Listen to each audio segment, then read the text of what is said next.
Hey, what's going on, everybody? This is Tyrone back with Tech Life. This article comes to you guys from telecoms.com. I'll leave a link to it in the description so you guys could check it out. I highly encourage you guys to check it out. This is a great piece by Nick Wood. So, AT&T must make change. And the reason I say that is because at the beginning of every quarter, and this is backtracking years, every quarter there is what the carriers call a switching pool. And that switching pool is your opportunity as a carrier to grab share in the market. And what's been happening and what's happening even worse now or more so than ever before, T-Mobile is taking the largest share of that switching pool, which by basic math leaves less opportunity to grow. And in this third quarter, T-Mobile has taken so much share that it's even harder for AT&T now to grow its base organically or without the convergence piece. So shortly after AT&T announced numbers, the day after, they immediately sent out a new marketing campaign bashing T-Mobile, attacking T-Mobile, putting pressure on T-Mobile. And as of recent, as what you see in this article, AT&T sues the National Advertising Division over the T-Mobile attack ads. So immediately after AT&T released those ads, immediately the NAD came out and said, you need to take that down. All this marketing material, scrap it, take it down. AT&T says, no, we're going to court. You guys know my opinion. I think it's a waste of resources, in my opinion, but AT&T is going through with it, and they filed the official lawsuit. But again, there is a bigger problem. There is a bigger issue at hand than just this lawsuit and this ad campaign that AT&T is running. They have a bigger issue that they need to take care of going into 2026. And I think all the carriers for the fourth quarter, they're going to let it play out.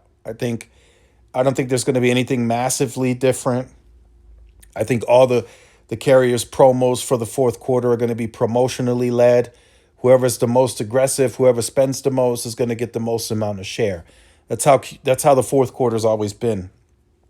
And that's another problem for AT&T. They really don't have big momentum going in the fourth quarter.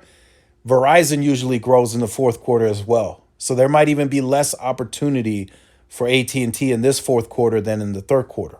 You saw AT&T's churn go up. It went from, I think the second quarter was like 0.83. Now it's 0.92. They went from first to worst on churn. How did that happen in just one quarter?